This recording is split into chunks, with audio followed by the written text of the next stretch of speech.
I don't read all the things written about me. I wasn't aware that the world thought I was so weird and bizarre. But when you grow up, as I did, in front of 100 million people since the age of 5, you're automatically different. The last few weeks, I have been cleansing myself, and it's been a rebirth for myself. It's like a cleansing spirit. I love you too.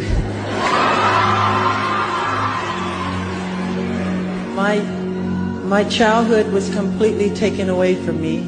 There was no Christmas, there was no birthdays. It was not a normal childhood. No normal pleasures of childhood. Those were exchanged for hard work, struggle, and pain, and eventual material and professional success.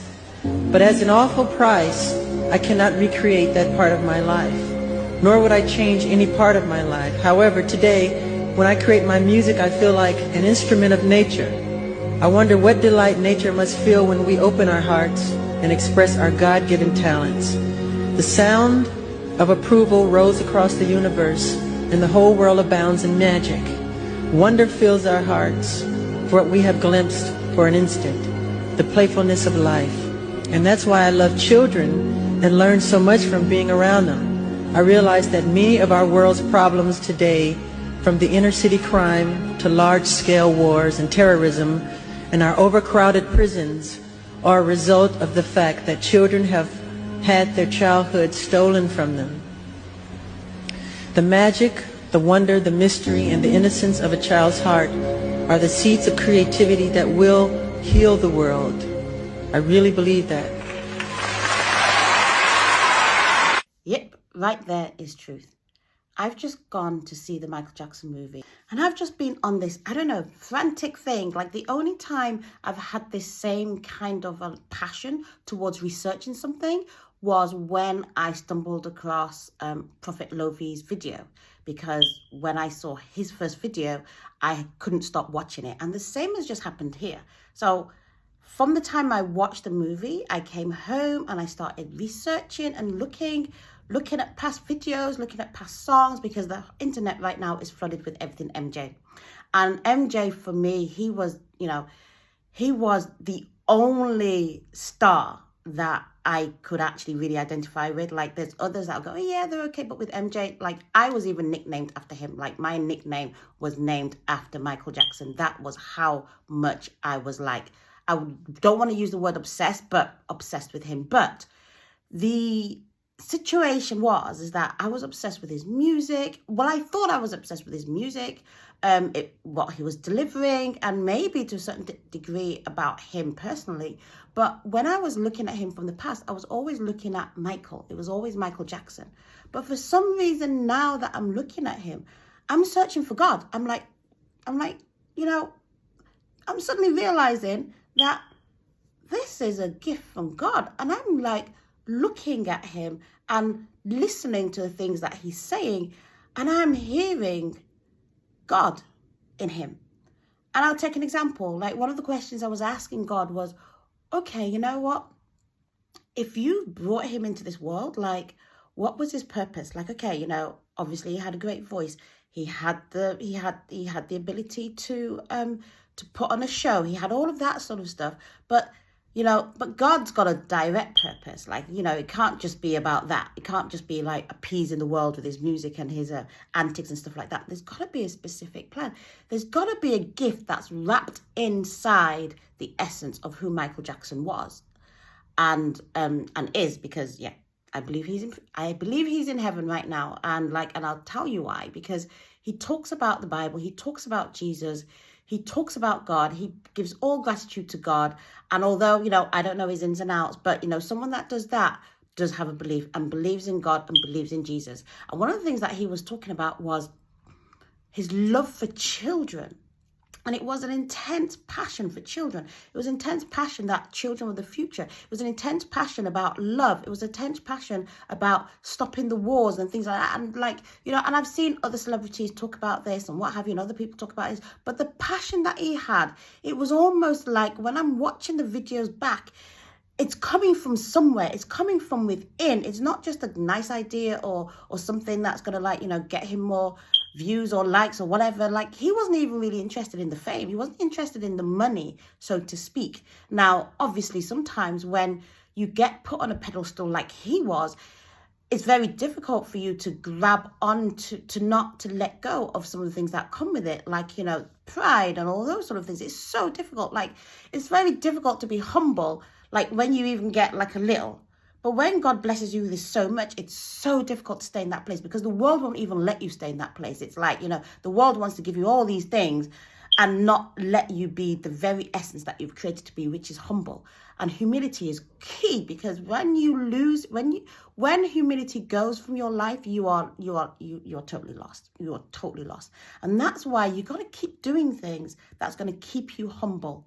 No matter where you are in life, you've got to keep doing things that's going to keep you humble. That makes you know that everything that you have came from God. And I do believe that Micheal knew this, because when you listen to some of the things that he says, he talks about how, you know, all his music, all his inspiration, they're not from him. They come from God. That he will go to sleep at night and he'll wake up in the morning and he's just got everything all laid out. And that is God given. God gives you things. God downloads things to you. And I know this personally for myself, because there's so many things that I will wake up in the morning and I've got the answer. I just know exactly how to do something which another person would say is complicated. It's so simple. It's so easy to me. And as I was listening and reading some of the things that he was saying, I could identify with it, because I was like saying, this is also happens to me. I get it.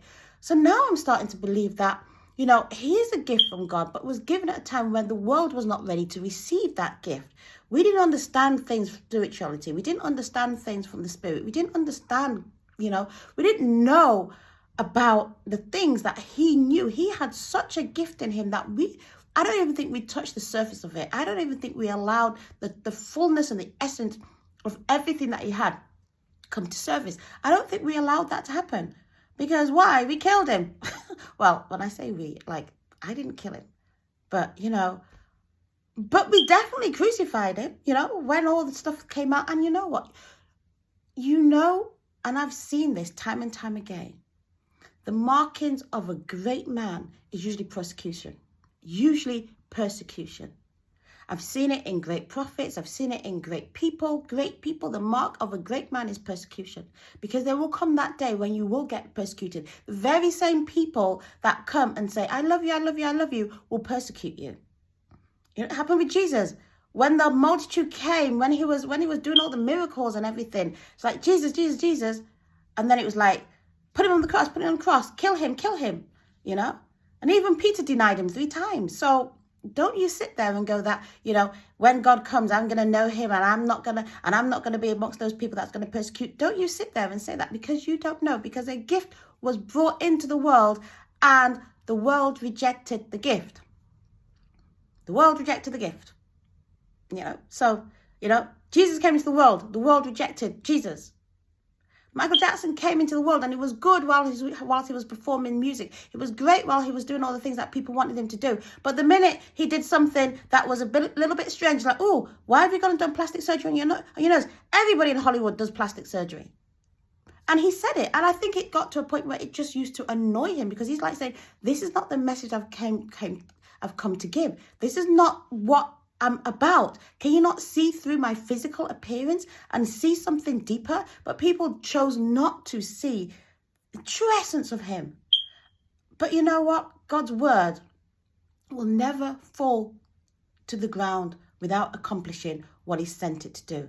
And I do believe that, you know, with Jafar really impersonating Micheal, really not just in the moves, but in everything that Micheal did, he kind of has grasped an essence of Micheal. So when you go and watch that movie, you will see what I'm talking about. It's not just a movie. There is something in that movie. There's something in that movie. And there's a message in that movie. And everybody is going to take something different from it.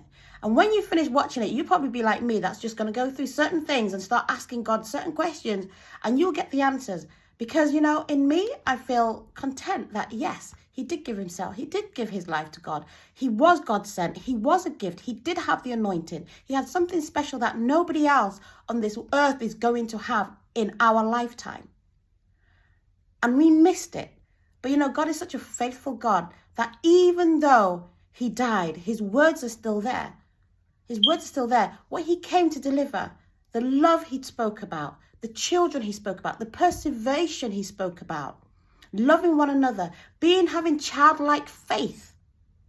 You know, those things he spoke about. We've become so tense. We've become so angry. We've become so, I don't know, like hardened in our heart. And we need to soften up. We need to smile again. We need to start to enjoy the world, you know, because the world can be a beautiful place. And even though, like he says, his upbringing was really, really awful, his life was almost like a sacrifice from the get-go. We saw different sides to him. We saw the things that the media wanted to show us, but what he actually really lived through on a day-to-day life, we will never know. Only his family and him will know, and God, obviously. So my message to you today is this. He spoke about dreams. He spoke about, you know, him having to be perfect in the things that he did. And he would never leave to tomorrow what he could do today. There's just so much you can learn from what he's been speaking about. When you go back and you watch and you listen to what he's been saying all along, he's been saying exactly the same thing. He hasn't changed it. And it's still speaking now. So go enjoy yourself. Watch a few movies of Micheal Jackson. But remember this. Love is the biggest thing. Love conquers all. We need to love each other. Really love each other. We need to care for another person. Whether they're your family or they're not your family. You shouldn't walk the streets ignoring other people.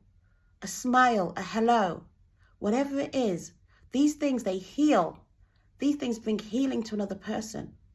These things bring life, bring hope, bring joy. These things bring gladness to other people. And it's not hard for us to do. So I'm hoping that actually I can stop and quit going and doing all this researching and looking at Micheal Jackson every day, because I've got work to do. I've got to make sure that, you know what, whatever God puts in my mind, that I go at it 100%. Because up until now, I've been dithering. But when I heard what he did in 3 a.m. in the morning, if he gets something, he's going to get up and he's going to do it. I'm realizing, Clara, that's speaking to you.